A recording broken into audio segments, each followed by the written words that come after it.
அடுத்த 2 வருஷம் இந்தியாவுக்கு ரொம்ப முக்கியமான வருடங்கள் அப்படின்னு சொல்லலாம். இந்தியாவை தேடி வரக்கூடிய நாடுகள், இந்தியாவினுடைய வளர்ச்சி, இந்தியாவினுடைய குளோபல் சவுத் அப்படிங்கிற அந்த லீடர் பொசிஷன், இது எல்லாமே இந்தியாவுக்கு கிடைக்கிறதுக்கான வாய்ப்புகள் இருக்குது. இந்த வாய்ப்புகள் யார் ஏற்படுத்தி தந்திருக்காங்க அப்படின்னு பார்த்தீங்கன்னா சீனா எப்படி இந்தியாவுக்கு வாய்ப்பை ஏற்படுத்தி தரும்? ஆனால் டி ரிஸ்க் அப்படிங்கிற ஒரு வார்த்தை வழியாக சீனா இந்தியாவுக்கு பெரிய வாய்ப்பை ஏற்படுத்தி தந்துட்டுருக்காங்க. இந்த டி ரிஸ்க் அப்படிங்கிறதோ இல்லை டீகப்ளிங் அப்படிங்கிறதோ இரண்டும் ஒன்று தானா? அமெரிக்கா சீனாவை மிகப்பெரிய அளவில் ஆதரிக்கிறாங்களா, எதிர்க்கிறாங்களா? இந்தியாவினுடைய நிலைப்பாடு, இந்தியாவினுடைய ஃபாரின் பாலிசி சீனாவை எந்த அளவுக்கு பாதிச்சிருக்கு? இல்லை சீனாவை விட்டு பல நாடுகள் இந்தியாவை நம்பி வருவதற்கான வாய்ப்புகள் என்ன இருக்குது? இப்படின்னு சொல்கிற ரொம்ப இம்பார்ட்டண்ட்டாக, அது நம்முடைய குழந்தைகளுக்காக இருக்கட்டும், நம்ம தொழிலுக்காக இருக்கட்டும், நம்முடைய எதிர்காலத்துக்காக இருக்கட்டும், எல்லாத்துக்குமே ரொம்ப முக்கியமான பதிவாக இந்த ஒரு பதிவு இருக்க போகுது. அன்பு தமிழ் நெஞ்சங்களுக்கு தமிழ் பொக்கிஷத்தின் வணக்கங்கள்.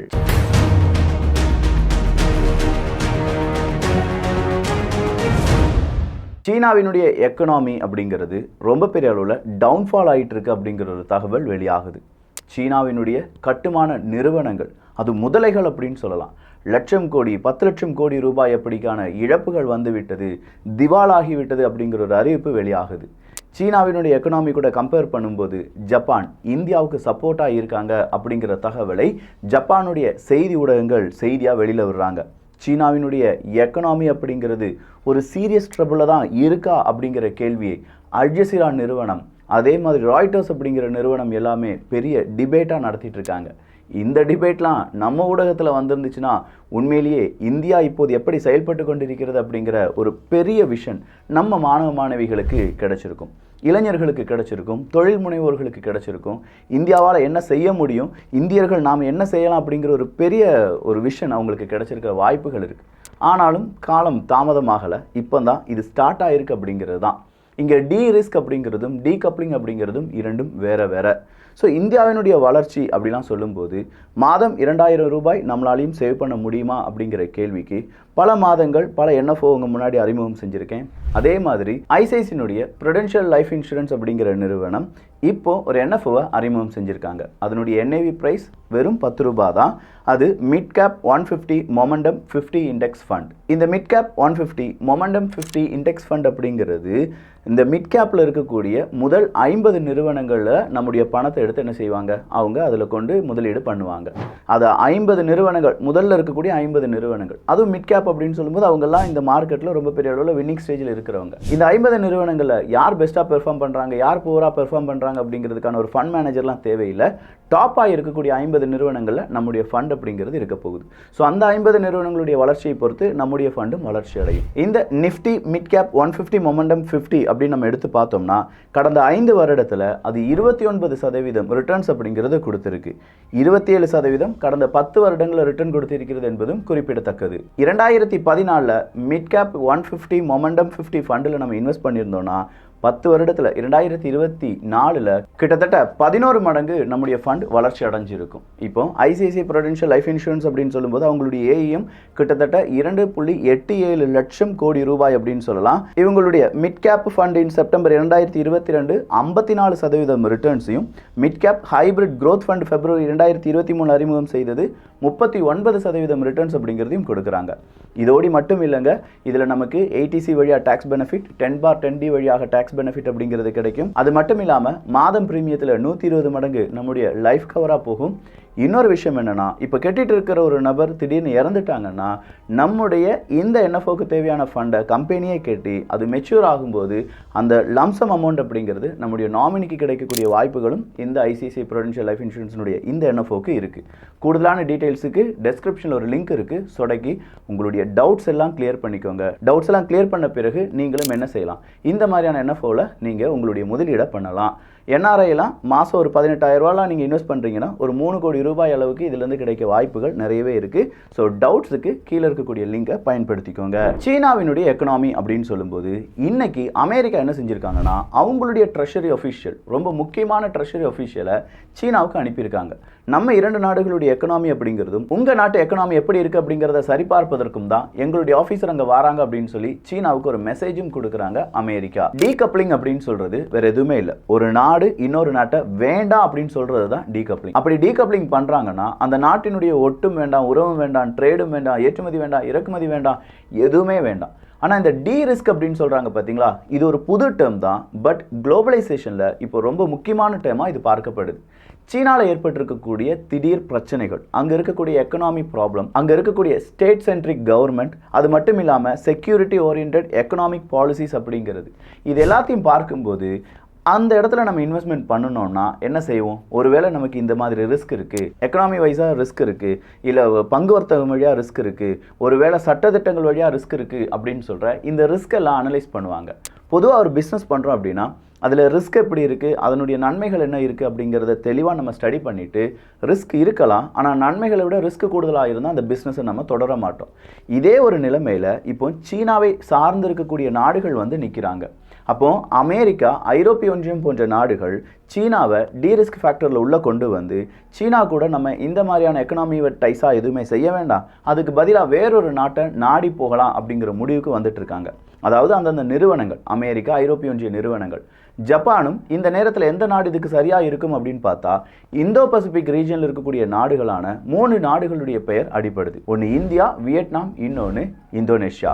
அது எதுக்கு இந்தோ பசிபிக் ரீஜனில் இவங்களுடைய இந்த மொத்தமாக எல்லா கம்பெனிகளும் வரப்போகிறாங்க அப்படின்னு கேட்டால், இப்போதைக்கு அமைதியாகவும் ரொம்ப பெரிய அளவில் வளர்ச்சி அடையக்கூடிய ஒரு ரீஜன் எது அப்படின்னு பார்த்தீங்கன்னா இந்தோ பசிபிக் ரீஜன் தான். மிடில் ஈஸ்டில் பெரும் பிரச்சனைகள், அந்த பக்கம் ரஷ்யா உக்ரைன் போர், இந்த பக்கம் இஸ்ரேல் காசா போர் அப்படின்னு சொல்கிற வேறொரு பிரச்சனை. ஆப்பிரிக்கா சைடு போனோம்னா அவ்வளோதான், அங்கே சரியான இயற்கை வளங்கள் அப்படிங்கிறதும் அங்கே இருக்கக்கூடிய இன்டர்னல் பிரச்சனைகள் அப்படிங்கிறது ரொம்ப கூடுதலாக இருக்குது. இல்லை ஐரோப்பிய ஒன்றியம் பக்கம் அப்படிலாம் போனோம்னா அது ரொம்ப பெரிய அளவில் மேன் பவர்ஸ் அப்படிங்கிறது கிடைக்க கஷ்டமாக இருக்கும். அவங்கெல்லாம் வளர்ச்சி அடைந்த நாடுகள் அப்படிங்கிற லிஸ்ட்டில் போயிடுவாங்க. ஸோ இப்போ இவங்களுக்கு தேவை, எல்லா நாடுகளுக்கும் தேவை, வளர்ந்த நாடுகளுக்கும் வளர்ச்சி அடையக்கூடிய நாடுகளுக்கும் இடையே ஒரு கேப் இருக்குது. அந்த கேப்பை யாரால் ஃபில் பண்ண முடியும் அப்படின்னு சொல்லி பார்க்கும்போது அது இந்தியாவால் தான் முடியும் அப்படின்னு சொல்லி எல்லா நாடுகளும் நம்புகிறாங்க. அதனால தான் இந்தியாவுக்கு இந்த வருடம் 2024, 2025 நம்ம எடுத்து பார்த்தோம்னா செம்மையான எக்கனாமிக் மொமெண்டம் அப்படிங்கிறது கிடைக்கும். நிறைய இன்வெஸ்ட்மெண்ட் வரும், நிறைய விதத்தில் நம்முடைய வளர்ச்சி திட்டங்கள் அப்படிங்கிறது, நிறைய ஃபாரின் டைரக்ட் இன்வெஸ்ட்மெண்ட் அப்படிங்கிறதும், நிறைய நாடுகள் நம்ம கூட நிறைய புரிந்துணர்வு ஒப்பந்தங்கள் அப்படிங்கிறது போடுறதுக்குமான வாய்ப்புகள் அப்படிங்கிறது ஏற்பட்டு கொண்டே இருக்கும். இதை தவிர்க்கவே முடியாது. சரி, இந்த இடத்துல இந்தியாவினுடைய நிலைமை அந்தளவுக்கு உயர்ந்து இருக்கிறதா அப்படின்னு பார்த்தா எஸ். நம்ம G20 மாநாடு நடத்தினதாக இருக்கட்டும், குளோபல் சவுத்தினுடைய லீடர் நாம தான் அப்படின்னு சொன்னதாக இருக்கட்டும், மல்டிபோலார் வேர்ல்டு அப்படிங்கிற அந்த ஒரு டேர்முக்குள்ளே நம்ம நிறைய நாடுகளை சேர்க்க வேண்டும் அப்படின்னு சொல்லி ஆப்பிரிக்கா முதல் எல்லா நாட்டுக்கும் முன்னுரிமை கொடுத்ததாக இருக்கட்டும், நம்முடைய ஃபாரின் பாலிசி, ஈரான் கூட நம்ம பேசுகிறதா இருக்கட்டும், ரஷ்யா கூட நம்ம பேசுகிறதா இருக்கட்டும், அமெரிக்கா கூட நம்முடைய உறவாக இருக்கட்டும், இது எல்லாமே சரிசமமாக இந்தியா கையாண்டு வருகிறது. இந்தியாவை பொறுத்த வரைக்கும் குவாட் அப்படிங்கிறத ஒரு அமைப்பில் இருக்காங்க. அந்த குவாட் அமைப்பை எடுத்து நம்ம பார்த்தோம்னா சீனாவுக்கு எதிரான அமைப்பு. அதே இந்தியா பிரிக்ஸுக்குள்ளே இருக்காங்க. பிரிக்ஸ் கண்டிப்பாக அங்கே சீனாவும் இருக்காங்க, இந்தியாவும் சேர்ந்து இருக்காங்க. UK, US அப்படிங்கிற ஒரு அமைப்பு நம்ம எல்லாருக்குமே தெரியும். Australia, UK, America. இந்த UK, US அப்படின்னு சொல்கிறதுல ஆஸ்திரேலியாவும் இந்தியாவும் சேர்ந்து நிறைய புரிந்துணர்வு ஒப்பந்தம் ஏற்படுத்தியிருக்காங்க. ஆனால் அதே ஆஸ்திரேலியா கூட சீனா என்ன செஞ்சிட்டாங்கன்னா டீரிஸ்க் அப்படிங்கிறத செஞ்சிட்டாங்க. சொல்லப்போனால் ஆஸ்திரேலியாவும் சீனாவும் டீகப்ளிங்கே செஞ்சிட்டாங்க அப்படிங்கிற ஒரு புள்ளி விவரமும் நமக்கு தெரிந்திருந்தது தான். ஸோ எல்லா பக்கமும் பார்க்கும்போது இந்தியாவினுடைய வளர்ச்சி அப்படிங்கிறது அடுத்த 2-3 வருடங்கள் ரொம்ப அபரிவிதமாக இருக்கும். ஆனால் இந்த மொமெண்டத்தை இந்தியா எப்படி பயன்படுத்தி கொள்ள போகிறது, அதிலிருந்து இந்தியா என்னென்ன லெசன் லேர்ன் பண்ண போகிறாங்க, எப்படி அவங்களுடைய இன்ஃப்ராஸ்ட்ரக்சரை பெரிதுபடுத்த போகிறாங்க, அதை பொறுத்து அடுத்த 3 வருடத்திலிருந்து இந்தியாவினுடைய வளர்ச்சி அப்படிங்கிறது இருக்கும். ஸோ இந்த இடத்துல கவனிக்க வேண்டிய சில விஷயங்கள் இருக்குது. இவங்க டீரிஸ்க் தான் செய்கிறாங்களே தவிர, பல நாடுகளும் டீரிஸ்க் தான் செய்கிறாங்களே தவிர எந்த நாடும் டீகப்ளிங் அப்படிங்கிறத செய்யலை. அதாவது சீனா எனக்கு வேண்டவே வேண்டாம் அப்படின்னு சொல்லி ஒதுக்கலை. அப்போ இந்த டீரிஸ்க் ஃபேக்டர் அப்படிங்கிறது இந்தியா கூடயும் பிற நாடுகள் என்ன செய்வாங்க, ஒருவேளை கம்பேர் பண்ணுறதுக்கான வாய்ப்புகளும் இருக்கின்றன. ஸோ 2024 பொறுத்த வரைக்கும் அது இந்தியாவினுடைய வருடம். ஆனால் 2025, 2026 நம்முடைய வளர்ச்சி, நம்முடைய உள்நாட்டு கட்டமைப்பு எந்த அளவுக்கு பெரிதாக மாறுகிறதோ அந்த அளவுக்கு இந்தியாவினுடைய அபரிவிதமான வளர்ச்சி இருக்கும். எப்படி சீனாவினுடைய எக்கனாமி ரொம்ப ஃபடாஃபட்டாக ரொம்ப ஸ்பீடாக வளர்ந்துச்சோ அதே மாதிரியான வளர்ச்சியை இந்தியாவும் கொடுக்க முடியும். ஆனால் இந்தியா சீனா செஞ்ச மாதிரி முட்டாள்தனமான நடவடிக்கையில் ஈடுபடாமல் மிகப்பெரிய அளவில் நம்முடைய ஜனநாயகத்துக்கு எதிராக இல்லாமல் நம்முடைய இந்தியாவில் மிகப்பெரிய அளவில் நம்முடைய ஜனநாயகத்தை போற்றி புகழக்கூடிய இதே மனப்பான்புடன் இருக்கக்கூடிய பல நாடுகளை ஒன்றிணைத்து இந்தியாவினுடைய வளர்ச்சியை மேற்கொள்ள வேண்டும். இங்கே ஜனநாயகம் அப்படிங்கிற ஒரு வார்த்தையை பயன்படுத்தினேன். அதுக்கான காரணம் இப்போ இருக்கக்கூடிய பிரச்சனை தான். ரஷ்யாவாக இருக்கட்டும், வடகொரியாவாக இருக்கட்டும், சீனாவாக இருக்கட்டும், இந்த 3 நாடுகளை தான் எல்லா நாடுகளும் அழிவுக்கான நாடுகள் அப்படின்னு சொல்கிறாங்க. இந்த 3 நாடுகளிலுமே இருப்பது அப்படிங்கிறது ஜனநாயகம் கிடையாது. அவங்களுடைய பார்ட்டி கம்யூனிஸ்ட் அப்படிங்கிறது அந்த பார்ட்டி ஓரியன்டாக இருக்கக்கூடிய கட்சிகள் தான். ஸோ இந்த 3 நாடுகளால் பிரச்சனை வருதுன்னா கண்டிப்பாக நாம் எல்லாருமே ஜனநாயகத்தை நம்பி இருக்கக்கூடிய நாடுகள், எந்த ஜனநாயக நாடு நமக்கான ஆதரவான நாடு அப்படின்னு சொல்லி தேடி போகும்போதும் அந்த இடத்துலையும் முதலிடத்தில் இருப்பது யார் தான்? இந்தியா தான். பார்மாசூட்டிக்கல் நிறுவனங்களாக இருக்கட்டும், இல்லை குளோபல் டெக் செக்டார்ஸாக இருக்கட்டும், இது எல்லாமே இப்போ இந்தியாவில் மிகப்பெரிய அளவில் வளர்ச்சி அடைந்து வருகிறது. ஆனால் அதே நேரத்தில் டிஃபென்ஸ் செக்டாரில் இந்தியாவையும் சில நாடுகள் டீரிஸ்க் ஃபேக்டரில் உட்படுத்தி இருக்கிறார்கள் என்பதும் குறிப்பிடத்தக்கது. ஸோ இந்தியாவினுடைய எக்கனாமி செய்தியை பற்றி தெரிந்து கொள்ளுங்கள். இந்த டீரிஸ்க் அப்படிங்கிற டேர்மும் சைனா +1 அப்படிங்கிற அந்த ஒரு கான்செப்ட், அதாவது சீனாவை நம்பி மட்டும் இருக்கக்கூடாது, இன்னொரு நாட்டிலையும் நம்முடைய பிரான்ச்சஸ் இருக்கணும் அப்படின்னு சொல்லி பல வெளிநாட்டு நிறுவனங்கள் நினச்சாங்க. சீனாவிலும் இருக்கும், இன்னொரு நாட்டிலையும் இருக்கும். ஆனால் இப்போ என்ன நினச்சிருக்காங்க, வெறும் 6 மாதத்தில் பல நாட்டு நிறுவனங்களுடைய நிலைமை என்னென்னா, சீனாவில் வேண்டாம், வேறு ஏதாவது நாடுகளில் வச்சுக்கலாம் அப்படிங்கிற நிலைமைக்கு வந்திருக்காங்க. இதை இந்தியா பயன்படுத்துமா? இந்திய மாணவ மாணவிகள், இந்திய இளைஞர்கள் இதை பற்றி டிஸ்கஸ் பண்ணுவாங்களா? இந்தியாவினுடைய தொழிலதிபர்கள் இதை சரியாக பயன்படுத்தி கொள்வார்களா? இந்திய ஊடகங்கள் இதை பெருசாக டிஸ்கஸ் பண்ணுவாங்களா அப்படிங்கிறது ஒரு பெரும் கேள்வி.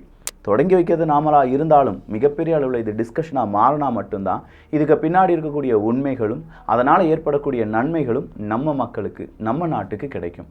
நமக்கு இதே மாதிரியான ஒரு இன்வெஸ்ட்மெண்ட் பிளான் அப்படிங்கிறத பற்றி நான் முதலே சொல்லியிருந்தேன்.